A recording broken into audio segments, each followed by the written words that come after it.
நான் இங்கே வருகை தந்திருக்கக்கூடிய வாக்காளர்களுக்கு சொல்லுகிறேன், நீ கண்ணீர் வடிக்கிறாய். ஏதோ உன்னுடைய தாயை அவமானப்படுத்தி விட்டதாக ஒரு பொய் சித்திரத்தை தீட்டி நீ இன்றைக்கு ஊடகங்களை விலைக்கு வாங்கி பத்தியாக நாட்டு மக்களினுடைய வரிப்பணத்தை எடுத்து வெற்றி நடை போடும் தமிழகம் என்கிற பெயரால் பத்திரிகைகளுக்கு விளம்பரத்திற்கு கொடுத்ததனாலே உன்னுடைய முகத்தை இன்றைக்கு அவர்கள் காட்டுகிறார்கள். நான் கேட்கிறேன், தாய்மார்களை பற்றி உனக்கு பேசுவதற்கு தகுதி இருக்கிறதா? பொள்ளாச்சிக்கரையிலே சின்னப்பம்பாளையம் என்ற ஒரு சின்னஞ்சிறிய கிராமம். நான் இங்கே வருகை தந்திருக்கக்கூடிய என் தாய்க்குலத்தை பார்த்து கேட்கிறேன், சின்னப்பம்பாளையம் என்கிற கிராமத்தில் 238 பெண்கள், அதிலும் 16-17 வயது பெண்கள். நான் இன்றைக்கும் ஒரு கிராமத்தில் குடியிருக்கிறவர். எங்கள் வீட்டில் இன்றைக்கும் பால் உறைவிட்டு மத்தெடுத்து தயிர் கடைந்து மோர் தயாரித்து தான் நான் குடிக்கிறேன். அந்த மத்தை எடுத்து கடைகிற பொழுது ஆண்டாள் திருப்பாவையில் சொல்லுகிறாள், தயிர் அரவம் கேட்டிலேயே என்று. அப்படி ஒரு சத்தம் கேட்கும். அந்த மத்தை எடுத்து கடைகிற பொழுது அதை கடைகிற என் தாயாக இருந்தாலும் என் தங்கையாக இருந்தாலும் அவருடைய கைவிளையல் சத்தம் போடும். ஆலயமணி ஓசை கேட்கிற பொழுது தேவாலயத்துக்கு செல்லுகிறான் சிலுவை சுமந்திருக்கிறவன். பள்ளிவாசலில் பாங்கோசை கேட்கிற பொழுது என்னுடைய பாச நண்பன் ஃபக்கீர் பள்ளிவாசலுக்கு விரைந்து செல்லுகிறான். திருக்கோவிலில் குருக்கள் மணி அடிக்கிற பொழுது நெஞ்சிலே சிவனையும் நெஞ்சிலே கண்ணனையும் சுமந்திருக்கிற பக்தன் திருக்கோவிலுக்கு போகிறான். ஆலை சொங்கலி ஒலிக்கிற பொழுது ஒரு ஆலை தொழிலாளி வேலைக்கு போகிறான்.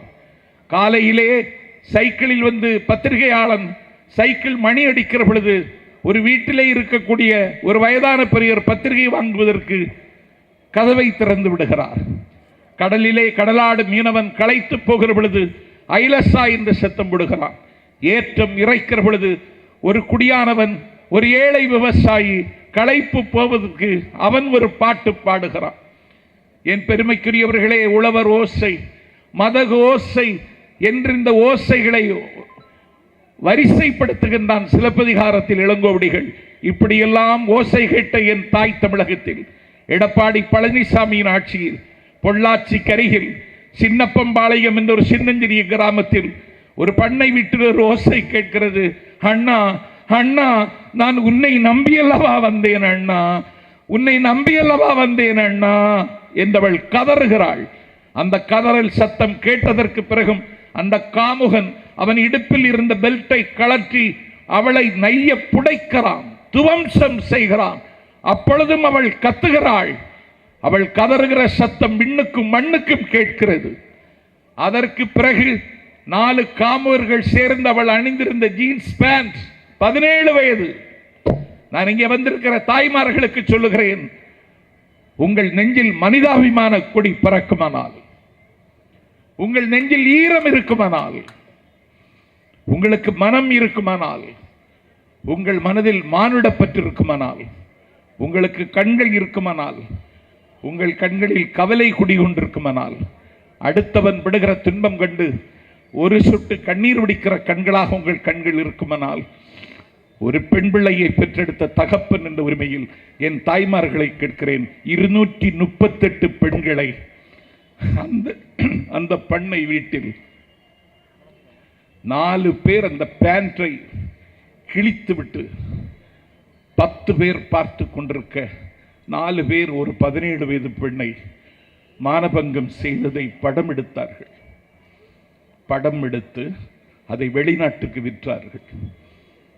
அறவோர் கழித்தலும் அந்தனர் ஓம்பலும் துறவோர்க்கு எதிர்தலும் தொல்லோர் சிறப்பின் விருந்ததர் கோடலும் இழந்த என்னை என்று அறம் பேசிய கண்ணகி வாழ்ந்த என் திருவிடத்தில் கோவலன் காவலன் கொலை செய்யப்பட்டான் என்ற செய்தி கேட்டதற்கு பிறகு அவன் கொடுத்த குழந்தையை பெற்று கல்லறைக்கு போகிற நேரம் வரையிலும் ஆசாபாசங்களுக்கு அடிபணியாமல் துறவு தெரித்து வாழ்ந்த மாதவி வாழ்ந்த என் தமிழகத்தில் கையிலே அட்சய பாத்திரம் என்கிற அமுத சுரபியை ஏந்தி பசித்தவனுக்கெல்லாம் பால் சோறு போட்ட மணிமேகலை வாழ்ந்த தமிழகத்தில் கைலாசத்தில் சிவனை தரிசிக்க சென்ற பொழுது கைலாசத்தில் இருக்கிற சிவனை தரிசிக்க நான் காலால் எப்படி நடப்பதென்று தலையாலே நடந்து சென்று சிவபெருமானால் அம்மா என்று ஆராதிக்கப்பட்ட காரைக்கால் அம்மையார் வாழ்ந்த தமிழகத்தில் இன்றைக்கு 238 பெண்களை எடப்பாடி பழனிசாமியின் ஆட்சியில்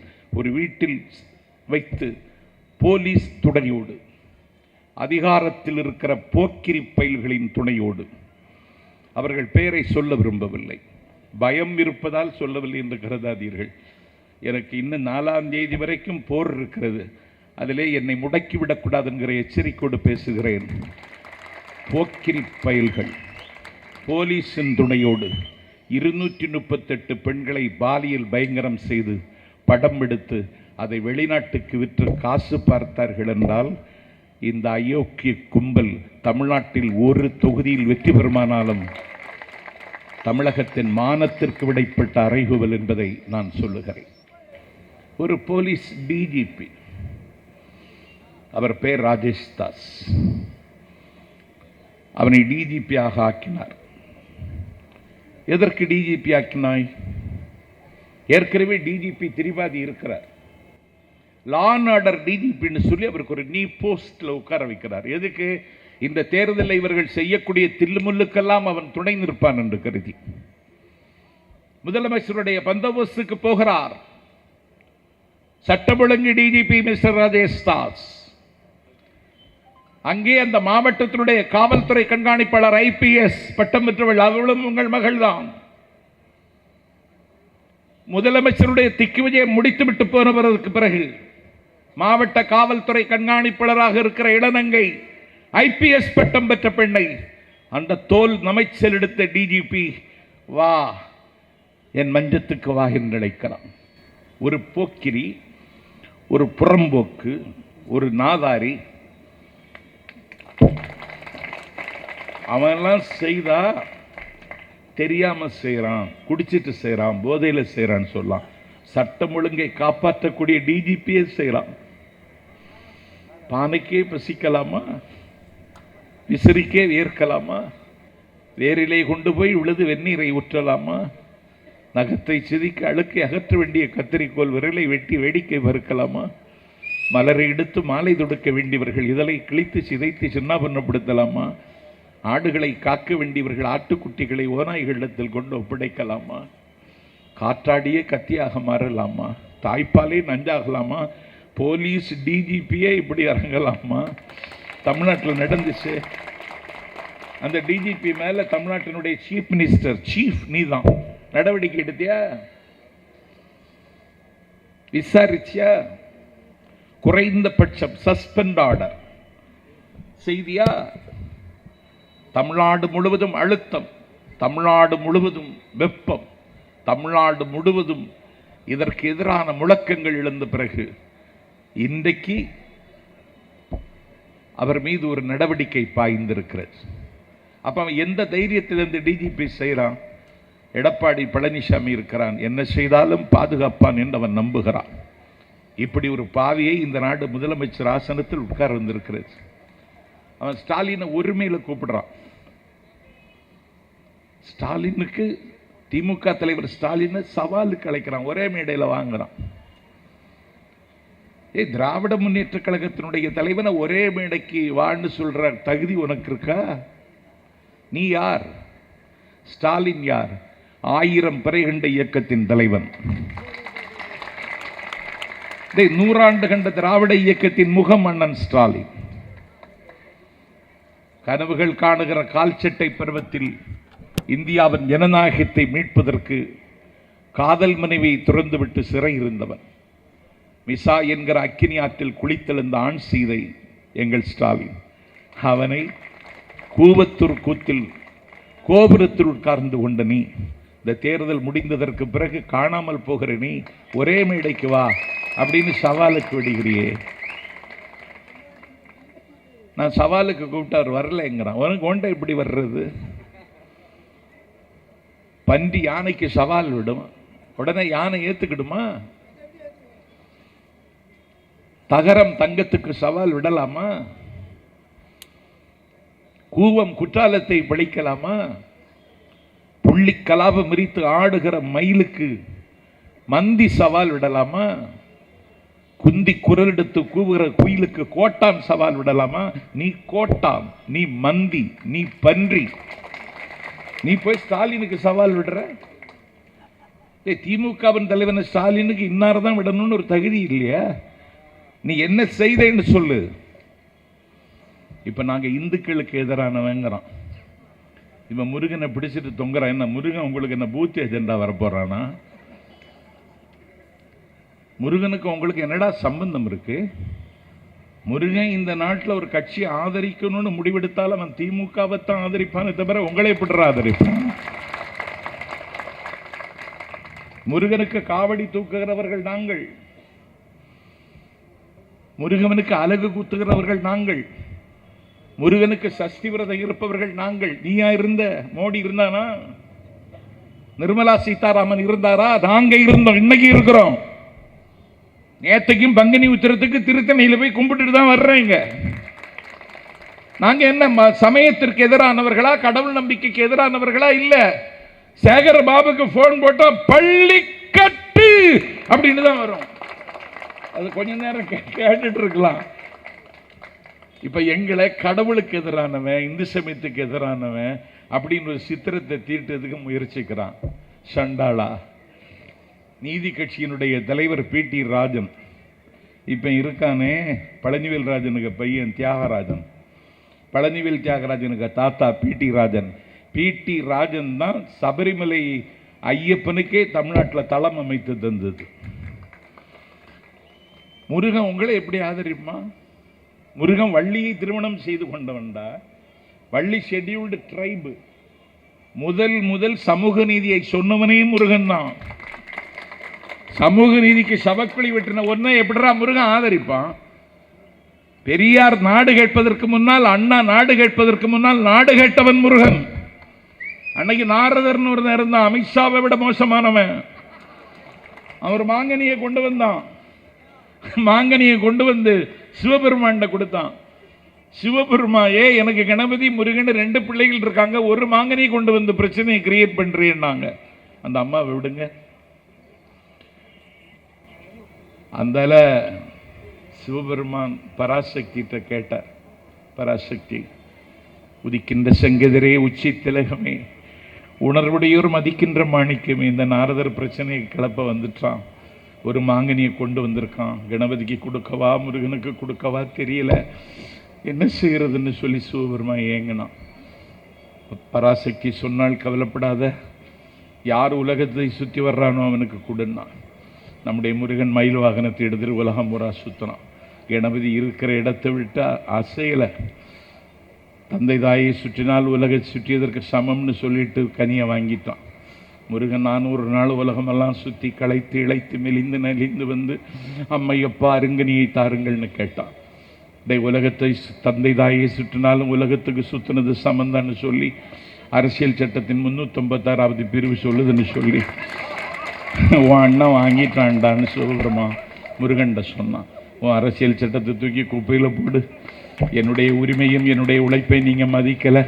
நான் 4 நாள் கலிஃபோர்னியாவில் இருந்தேன், இந்த பயம் வந்ததாகவே எங்கள் சாட்சி இல்லை. நான் 4 நாள் சிங்கப்பூரில் இருந்தேன், கணபதி வந்தானான்னு கேட்டேன், இவனும் வரலன்னு சொன்னான். நான் 5 நாள் கோலாலம்பூரில் இருந்தேன், அங்கே இவன் வரல. இவன் எந்த இடத்துக்கும் வராத சோம்பேறிக்கு எப்படி கொடுத்தேன்னு கேட்டா, அரசியல் சட்டம்னு சொல்றியா?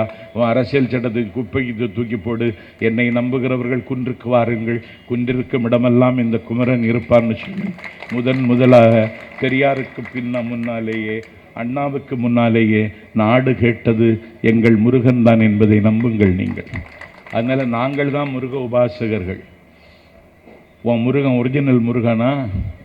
நான் கேட்குறேன், எதுக்கு இந்த ஈனத்தனமான பிரச்சாரம்? அவனவனுக்கு ஒரு கடவுள் நம்பிக்கை இருக்கும், அவனவனுக்கு ஒரு நம்பிக்கை இருக்கும், வழிபட்டுட்டு போறான். இப்ப நாங்க என்ன செய்திருக்கோம்? இன்னைக்கு தமிழ்நாடு முழுவதும் திராவிட முன்னேற்ற கழகத்தின் தலைவர் அண்ணன் ஸ்டாலின் அவர்கள் முதலமைச்சராக முடிசூட்டினால் திருக்கோவில்களில் 25,000 இளைஞர்களுக்கு வேலை. 25,000 இளைஞர்களுக்கு வேலை.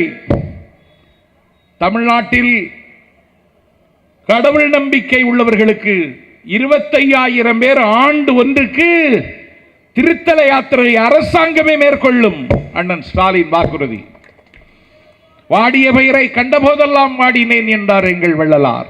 சாதியிலே, சாத்திர சந்தடியிலே, கோத்திர சண்டையிலே அபிமானித்து அலைகின்ற உலகீர் என்று அழுதார் வள்ளலார். அவர் கைவீசி நடக்கவில்லை. ஏன் நீங்கள் கைவீசி நடக்கவில்லை என்று வள்ளலாரிடம் கேட்டபொழுது அவர் சொன்னார், நான் கைவீசி நடந்தால் காற்றுக்கு வலிக்கும், அதனால் கைவீசி நடக்கவில்லை என்றார்.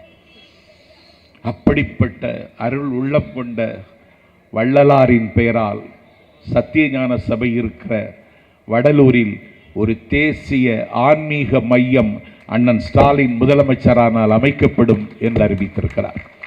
தமிழ்நாடு முழுவதும் சிலுவை சுமந்திருக்கிற கிறிஸ்தவர்களுக்கும், ஈமானின் மீது நம்பிக்கை கொண்டிருக்கிற இஸ்லாமிய பெருமக்களுக்கும், அவர்கள் வழிபடுகிற தேவாலயத்திற்கும் பள்ளிவாசலுக்கும் 200 கோடி ரூபாய் அதை புனரமைப்பதற்கு தரப்படும் என்று அண்ணன் ஸ்டாலின் வாக்குறுதியில் அறிவித்திருக்கிறார். நான் நினைச்ச அறிக்கையை படித்து பார்த்துட்டு ஐயோ நமக்கு ஒன்றும் இல்லையே அப்படின்னு பார்த்தா அதுக்கும் சொல்லி இருக்கிறார். தமிழ்நாட்டின் தலைநகரில் அன்னை தமிழுக்காக அக்னி பர்வதங்களை அணைத்துக் கொண்டு ஆவி திறந்தார்களே, அவர்களுக்கெல்லாம் கோட்டம் அமைக்கப்படும் என்று அறிவித்திருக்கிறார். இன்னைக்கு மனுஸ்மிருதியை படிக்க சொல்றான், மனுஸ்மிருதியை படிங்கிறான். மனுஸ்மிருதியை குறை சொன்னார் என்று சொல்லி விடுதலை சிறுத்தைகள் அமைப்பின் தலைவர் மீது கல்லறிந்தார்கள். நான் அன்றைக்கே சொன்னேன், அவனை தொடாதீர்கள், அவன் தோண்டினால் தங்கம், தீண்டினால் சிங்கம்னு. இன்னைக்கு மனுஸ்மிருதியை படிக்க சொல்ற.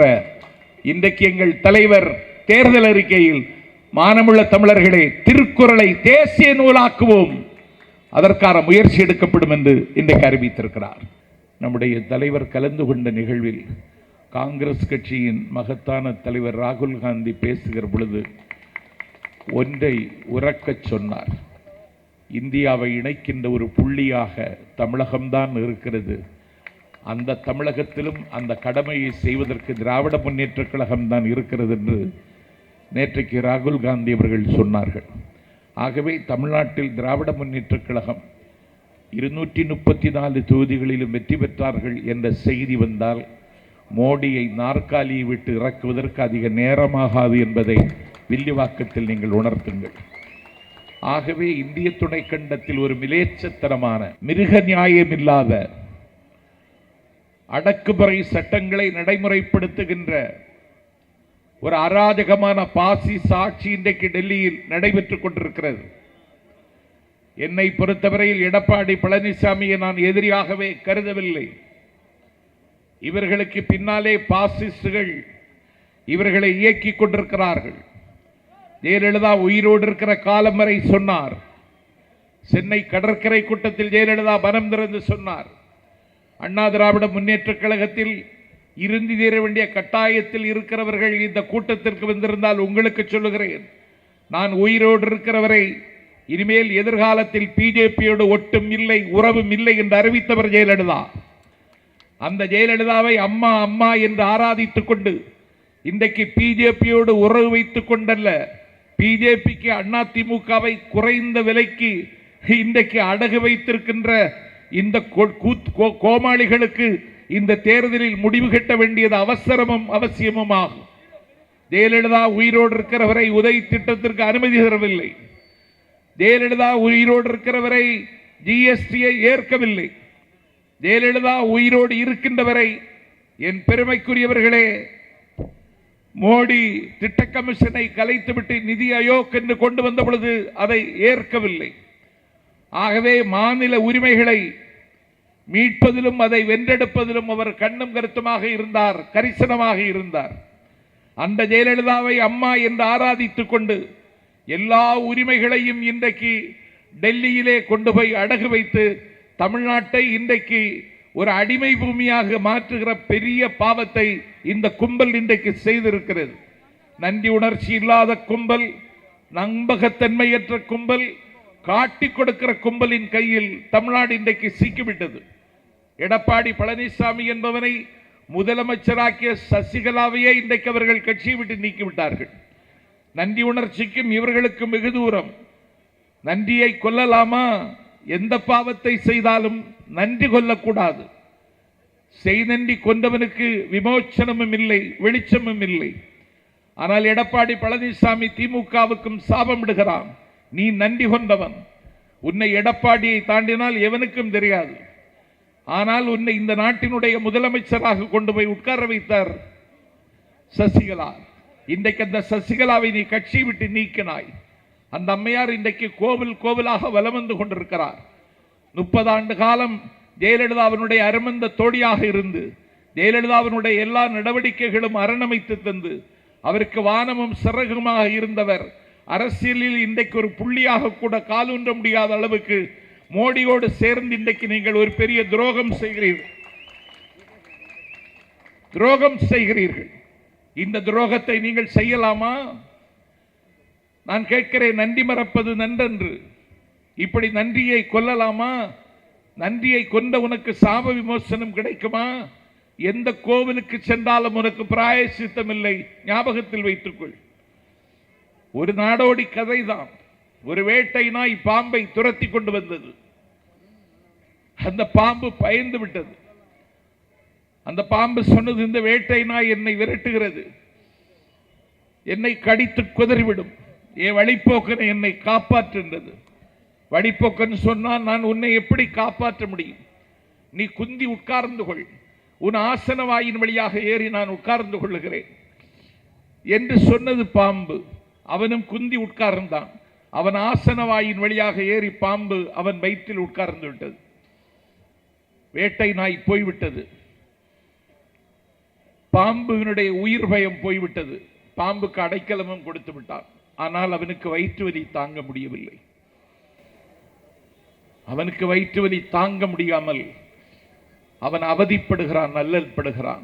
அவன் பாம்பிடம் சொன்னான், வேட்டை நாய் போய்விட்டது, உன் உயிருக்கு ஆபத்தில்லை, நீ கேட்டுக்கொண்டதன்படி உனக்கு நான் அடைக்கலம் தந்தேன், இப்பொழுது ஆபத்தில்லை, எனக்கு வயிறு வலிக்கிறது, நீ வயிற்றில் இருந்து கீழே இறங்கிவிடு.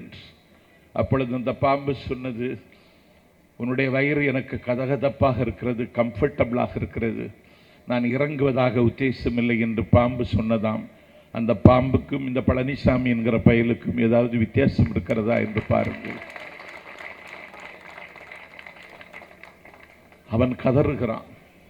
ஒரு கொக்கிடத்தில் சொன்னான், கொக்கே, என் பாம்பு ஒன்று வயிற்றில் சிக்கிக் கொண்டது, இந்த பாம்பை வெளியேற்ற வேண்டும். கொக்கு கேட்டது, இந்த பாம்பு எப்படி உன் வயிற்றுக்குள் வந்தது என்று.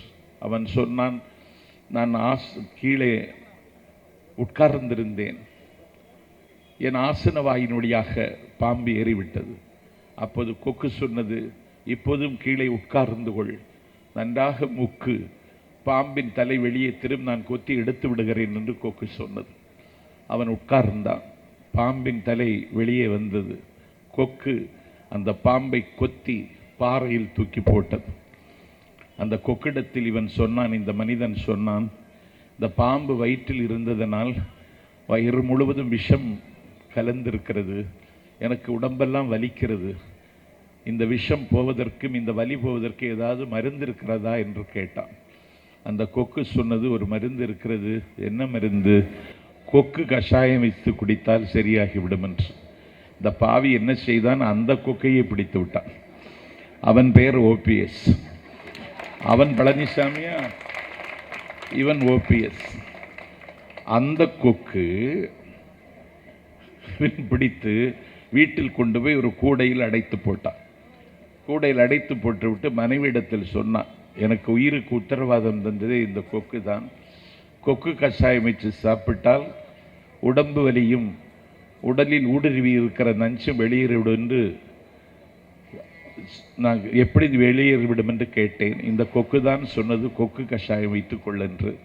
அந்த கொக்கையை பிடித்து கொண்டு வந்து விட்டேன் என்று அந்த மனைவியிடம் இவன் சொன்னான். அவள் சொன்னாள், உனக்கு உயிர் பிச்சை தந்த கொக்கு, அந்த கொக்கு உனக்கு உயிர் பிழைப்பதற்கு உபாயம் தந்த கொக்கு, அந்த கொக்கையை பிடித்து கொண்டிருக்கிறாயே, உனக்கு நன்றி உணர்ச்சி இருக்கிறதா நாயே என்று கட்டிய கணவனை கேட்டுவிட்டு, நான் வேலைக்கு போகிறேன், மாலை வருகிற பொழுது நீ கொக்கை கஷாயம் வைத்து எனக்கு வைத்துக்கொள் என்றவன் சொல்லிவிட்டு போய்விட்டான். அவன் வேலைக்கு போன மாத்திரத்தில் இவள் கூடையை திறந்து கொக்கை திறந்து விட்டு விட்டாள். கொக்கு பறந்து செல்லுகிற பொழுது அவள் கண்ணை கொத்தி பிடுங்கி விட்டு போட்டு விட்டது. இப்படி நன்றி உணர்ச்சி இல்லாதவர்களின் கதையை ஒரு கதை சொல்லுகிறது. இப்படி நன்றி உணர்ச்சி இல்லாதவர்களின் கூட்டம் தான் இந்த நாட்டில் இன்றைக்கு இருக்கிற அதிமுக கூட்டம். எனக்கு தெரிந்து இந்தியாவினுடைய விடுதலை போராட்டத்தில் புரட்சி கல்கத்தாவில் சூழ்கிற பொழுது அந்த புரட்சிக்கு முகம் தந்த மகத்தான வீரன் சிராஜுத்தௌலா. அந்த சிராஜுத்தௌலா தான் இந்தியாவினுடைய விடுதலை போரை கல்கத்தாவில் தொடங்குகிறான். வெள்ளைக்காரர்கள் விரட்டப்படுவார்கள், இந்தியாவிற்கு விடுதலை கிடைக்கும் என்ற நம்பிக்கை சிராஜுத்தௌலா விதைத்தான். அந்த சிராஜுத்தௌலாவை இன்றைக்கு மீர் ஜாபர் காட்டி கொடுத்தான். வானம் பொழிகிறது, பூமி விளைகிறது, உனக்கு எதற்கு தர வேண்டும் கிறிஸ்தி? எம்கொலு பெண்களுக்கு மஞ்சள் அரைத்தாயா, பணிவிடை புரிந்தாயா, நாற்று நட்டாயா, கஞ்சிக்கலையம் சுமந்தாயா? பிச்சை கேட்டால் தருகிறேன், மறி கேட்டால் தர முடியாதென்று பிரிட்டிஷ் ஏகாதிபத்தியத்தின் கன்னத்தில் அறைந்தான் எங்கள் கட்டப்பொம்மன். அந்த கட்டப்பொம்மனை அன்றைக்கு எட்டப்பன் காட்டி கொடுத்தான். ஜெகமஞ்ச போரிட்ட மாவீரன் ஜூலியஸ் சீசரை அன்றைக்கு புரூட்டஸ் காட்டி கொடுத்தான். இதயமுள்ளவர்கள் பாக்கியவான்கள், அவர்கள் ரட்சிக்கப்படுவார்கள் என்று தன் அரிய திருமேனி சதைப்புண்டு தவிப்பெய்தி பன்னறிய பலபாடுபட்ட பொழுதும் எந்தாய் தாம் செய்வது இன்னதன் அறையிலார் அவர்தம் பிழையை மன்னியும் என்று மரணம் நெருங்கி வந்த வேளையில் மரணத்தின் வாசலில் நின்று கொண்டு அந்த மரணத்தை தந்தவனுக்கு காருண்யத்தை பரிசாக தந்த சிலுவை சுமந்த கர்த்தரை அன்றைக்கு வெள்ளிக்காசுகளுக்காக ஜூடாஸ் காட்டி கொடுத்தான்.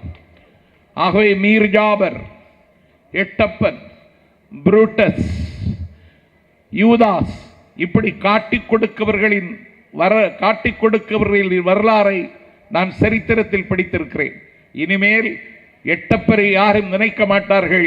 காட்டி கொடுத்தவர் என்றால் எட்டப்பன் இருக்கிற இடத்தில் இனி எடப்பாடி உட்கார்ந்திருப்பான் என்கிற அளவுக்கு அவன் துரோகம் செய்திருக்கிறான். சசிகலாவை காட்டி கொடுத்தது மட்டுமல்ல, என் தாய் தமிழகத்தை காட்டி கொடுத்தான். என் தாய் தமிழகத்தின் உரிமையை காட்டி கொடுத்தான். ஜெயலலிதா சொன்ன வாக்குறுதியாவது நிறைவேற்றியா? மனுஷபுத்திரன் கேட்டார், ஜெயலலிதா செல்போன் தருவாங்கன்னு சொன்னாங்க. யாருக்காவது எங்கள் மகளிருக்கு நீ செல்போன் தந்தியா? இல்லை. எல்லாருக்கும் இருசக்கர வாகனம் தருவீர்கள் என்றீர்கள், தந்தீங்களா? தரல. எல்லா மாணவர்களுக்கும் லேப்டாப் என்று தேர்தல் வாக்குறுதி தந்தீர்கள், தந்தீங்களா? மாணவர்கள் படிப்பதற்கு வாங்கிய எல்லா கடனும் ரத்து செய்யப்படும் என்றீர்கள், ரத்து செய்தீர்களா? இல்லை. சரி, இது ஒரு பாதுகாப்பாக மாநிலம் என்கிற நம்பிக்கையாவது தமிழ்நாட்டு மக்களுக்கு இருக்கிறதா? இல்லை. இன்னைக்கு என்ன நிலவரம்? அஸ்ஸாம்ல பிஜேபி ஆட்சி, அவன் கூட பெட்ரோலுக்குள்ள கலால் வலியை குறைச்சிட்டான். கேரளாவில் இடதுசாரி முன்னணி பெட்ரோல் டீசல் கலால் வரியை குறைச்சிட்டான். பகை பாராட்டுகின்ற பயங்கரவாதம் காலூன்றி இருக்கிற பாகிஸ்தானில் பெட்ரோல் விலை குறைவு. ஒரு போரில் ரணமாகி போற தென்னிலங்கை, என் காலடிக்கு கீழே கிடக்கிற இலங்கையில் பெட்ரோல் டீசல் விலை குறைவு. ஒரு ராணுவ சர்வாதிகாரத்தின் கீழ் சிக்கி சீரழிகின்ற மியான்மரில் பெட்ரோல் டீசல் விலை குறைவு. அண்டை நாடான வங்கதேசத்தில் பெட்ரோல் டீசல் விலை குறைவு. காலிஸ்தான் காலிகளால் இன்றைக்கு காலியாகி கொண்டிருக்கிற அரண்மனைகளின் சொர்க்கம் ஆப்கானிஸ்தானத்தில் பெட்ரோல் டீசல் விலை குறைவு. ஆனால் 130 கோடி மக்கள் வாழுகிற இந்திய துணை கண்டத்தில் மிகச்சிறந்த நிர்வாகி என்று பெயர் பெற்றிருக்கக்கூடிய நரேந்திர மோடியினுடைய ஆட்சியில் கச்சா எண்ணெயின் விலை உலக சந்தையில் குறைந்தாலும் என் உள்ளூர் சந்தையில் குறையவில்லையே. என்ன காரணம்? வாக்களிப்பதற்கு முன்னாலே யோசியுங்கள். எல்லோர் கையிலும் இருசக்கர வாகனம் இருக்கிறது. பெரும்பாலான வீடுகளில் கார் இருக்கிறது. பெட்ரோல் டீசல் விலை ஏறினால் சந்தையில் எல்லா பொருட்களினுடைய விலையும் ஏறும். இது குறைந்தபட்ச பொருளாதாரம். இந்த பொருளாதாரம் கூட புரியவில்லையா உனக்கு? ஏன் குறையவில்லை? 350 ரூபாய்க்கு கேஸ் நான் புக் பண்ணியிருக்கேன், எனக்கு ஞாபகம் இருக்கிறது. 400 ரூபாய் வரை வந்தது டாக்டர் மன்மோகன் சிங் ஆட்சியில். நீ என்ன சொன்னாய்? 400 ரூபாயா டீசல் கேஸ் சிலிண்டருக்கா அப்படின்னு மோடி கேட்டார். இது என்ன காற்றில் கரைந்து காணாமல் போகுது, ஒரு சிமிழுக்குள் அடைச்சு விற்கிறான் தான் சிலிண்டர். இது 400 ரூபாய்க்கு தரணுமா, குறைக்க முடியாதான்னு கேட்டார் மோடி. காற்றில் கரைந்து காணாமல் போகிற அந்த சிலிண்டர் இன்னைக்கு 950 ரூபாய். 100 ரூபாய் மானியம் தர முடியல. பெட்ரோல் இப்படி விற்கிது, டீசல் இப்படி விற்கிது, கேஸ் சிலிண்டர் இப்படி விற்கிதுன்னு கேட்டா இதுக்கு காங்கிரஸ் காரணம், திமுக காரணங்கிறோம். கல்யாணமாகி 6 வருஷம் ஆச்சு, ஏண்டா குழந்தை இல்லைன்னு கேட்டா எய்த்த வீட்டுக்காரன் சரியில்லைன்னு நான் அவர்தான். நாங்கள் ஆட்சியில் இல்லை, நாங்கள் அதிகாரத்தில் இல்லை. 10 ஆண்டு காலம் ஆட்சியில் இருப்பது நீ, 6 ஆண்டுக்கு மேலாக டெல்லியில் அதிகாரத்தில் இருப்பது நீ, உத்தரவு போடுகிற இடத்தில் உட்கார்ந்திருப்பது நீ, அரசாணை போடுகிற கையெழுத்திடுகிற பேனா உன் கையில் இருக்கிறது. பெட்ரோல் டீசல் ஏன் விலை குறையில்லைன்னு சொன்னா காங்கிரஸ் மீது பழி சுமத்துறீங்க. அப்ப இது என்ன நிர்வாகம்? உனக்கு என்ன தகுதி இருக்கு சொல்லு? விலைவாசியை கட்டுப்படுத்தி இருக்கீங்களா? ஜிஎஸ்டி நான் கேட்கிறேன், ஒரே நாடு ஒரே டாக்ஸ். அப்பொழுது அவனுடைய திட்டம் என்ன? இந்தியா ஒரே நாடா? இல்லை. India could not be considered as a nation. நான் இந்த கூட்டத்தில் வருகை தந்திருக்கிற வாலிப தம்பிகளுக்கு சொல்லுவேன், இந்தியா ஒரு நாடல்ல, இது இணைக்கப்பட்ட துணைக்கண்டம். ஒரு மௌரிய பேரரசை கட்டி ஆண்டார்கள். சந்திரகுப்த மௌரியன் காலத்தில் இன்றைக்கு இருந்த இந்தியா இருந்ததா? பொற்கால ஆட்சி தந்தார்கள் குப்தர்கள். குப்தர்கள் காலத்தில் இந்த இந்தியா இருந்ததா? ஹர்ஷவர்ஷன் ஒரு சாம்ராஜ்யத்தின் சக்கரவர்த்தி, அவன் காலத்தில் இந்த இந்தியா இருந்ததா? வாளால் வையகத்தை கலக்கி keep the gun powder dry என்று சொன்னானே, feed the military man, capture the nation என்று சொன்னானே மாசிடோனிய மன்னன் அலெக்சாண்டர். தக்கான பீடபூமிக்கு வரை வந்தான். அவன் காலத்தில் இந்த இந்தியா இருந்ததா? கில்ஜியின் காலத்தில் இருந்ததா? மாமன்னன் ஷாஜகானும் அவுரங்கசீப்பும் காலத்தில், அக்பரின் காலத்தில் இந்த இந்தியா இருந்ததா? கலிங்க போரில் ரத்தம் ஆறாக பாய்வதைக் கண்டு கண்ணீர் சிந்தி யுத்தம் வேண்டாம் என்று சொல்லி புத்தத்தை தழுவினானே மாமன்னன் அசோகன், அவன் காலத்தில் இந்த இந்தியா இருந்ததா? இல்லை. இந்தியா ஒரு நாடல்ல, பல்வேறு மொழிகள், பல்வேறு இனங்கள், பல்வேறு பண்பாடுகள் கொண்ட நந்தவனம் இந்த இந்தியா. இந்த இந்தியாவில் பிச்சி, இந்த நந்தவனத்தில் பிச்சி பூக்கும், இந்த நந்தவனத்தில் முல்லை அரும்பும், இந்த நந்தவனத்தில் நந்தியாவட்டையும் பூக்கும், இந்த நந்தவனத்தில் என் பெருமைக்குரியவர்களே ரோஜாவும் பூக்கும், பாரிஜாதமும் பூக்கும், அரளியும் பூக்கும். மலர்களில் எத்தனை மலர்கள் உண்டோ எல்லா மலர்களும் ஒரு நந்தவனத்தில் மலருமானால் உலக வரலாற்றில் அப்படி ஒரு நந்தவனம் எங்கள் இந்தியா. இங்கே தாமரை மட்டும்தான் மலர வேண்டும் என்று சொன்னால் இந்தியா அதை ஏற்காது. அவர்கள் காலத்திலேயே சாத்தியமாகாத இந்தியாவை நீ எப்படி கொண்டு வருவாய்? எதில் குறைச்சோம்? கொரோனா காலத்தில் என்ன கேட்டார்? 5000 ரூபாய் கொடுங்க, வீட்டில் இருந்து வெளியே வர முடியல. பால் வாங்க கூட காசு இல்லாமல் பதைக்கிறாங்க, இடம் விட்டு இடம் பெற முடியவில்லை.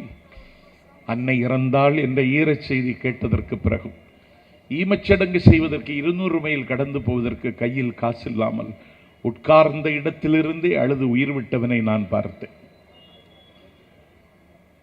இவன் இபிஎஸ் அல்ல, இவன் இபாஸ் இபிஎஸ்.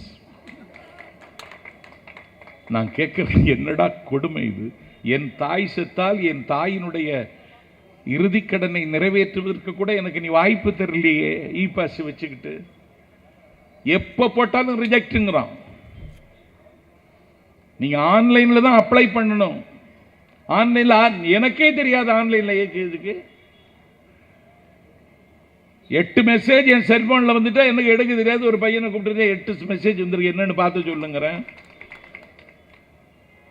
நீ ஏன் ஏழை மக்கள்கிட்ட போய் ஆன்லைன்ல அவன் எப்படி இயக்குவான், ஆன்லைன்ல எப்படி அப்ளை பண்ணுவான்? யோசிச்சியா? நீ முடமாக்கினாய்.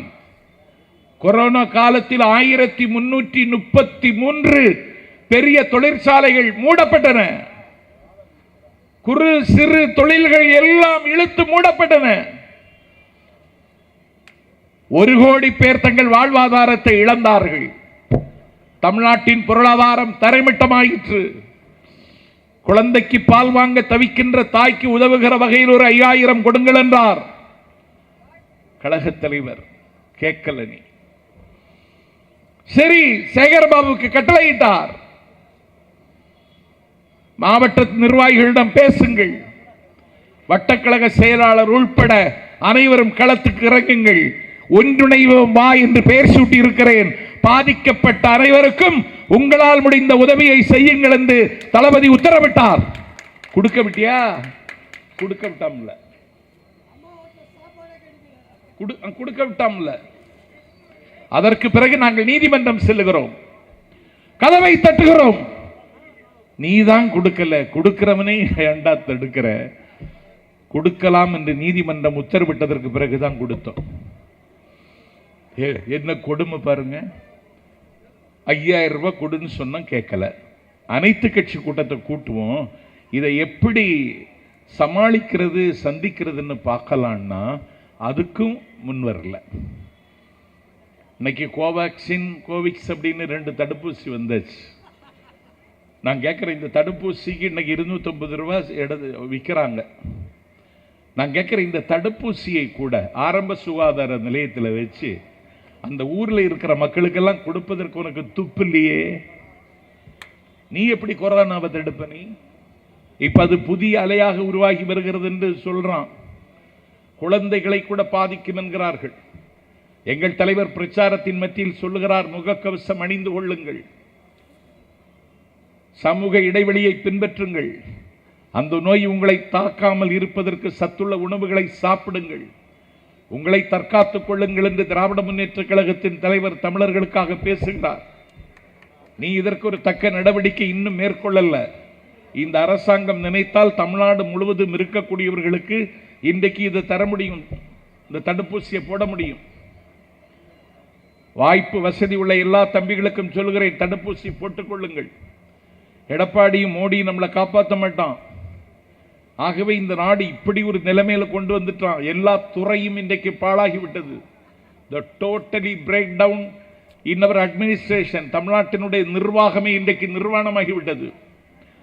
எல்லா மந்திரிகளும் கையாலாகாதவர்கள், எல்லாம் காலில் விழுகிற காபோதிகள், தன்னை தற்காத்துக் கொண்டால் போதும் என்று தன் கட்சிக்காரனுடைய இரத்தத்தை குடிக்கிறவர்கள். நான் கேட்கிற ஒரு அதிமுக தொண்டனுடைய மகளுக்கு இல்லாத அவனுடைய மனைவிக்கு சத்துணவு அமைப்பாளர் வேலை வந்தால் ஒரு காசு வாங்காம கொடுப்பானா? கொடுப்பேன்னு சொல்லு. என்ன நினைச்சிட்டு இருக்க நீ? மனுஸ்மிருதியை படிக்க சொல்றான். செத்து போன மொழி, பாடையில் இருக்கிற மொழி, இந்தியாவில் வெறும் 24,000 பேசுகிற மொழி. அந்த மொழிக்கு பேர் சான்ஸ்கிரிட். அதுக்கு எவ்வளவு ஒதுக்குறான்? 640 கோடி ரூபாய் ஒதுக்குறான். என் தமிழ் என்று பிறந்தவள் என்று தெரியாதவள், தென்றலில் ஒலி வாங்கிய தமிழுக்கு, தேனாற்றில் உயிர் வாங்கிய தமிழுக்கு, கண்டின் குரலினில் அகரமனும் கால் வாங்கிய தமிழுக்கு, நின்று செல்லும் காவிரியில் நெடிய உடல் வாங்கிய தமிழுக்கு, அன்றில் என்னும் அன்னத்தின் அடி வாங்கிய தமிழுக்கு,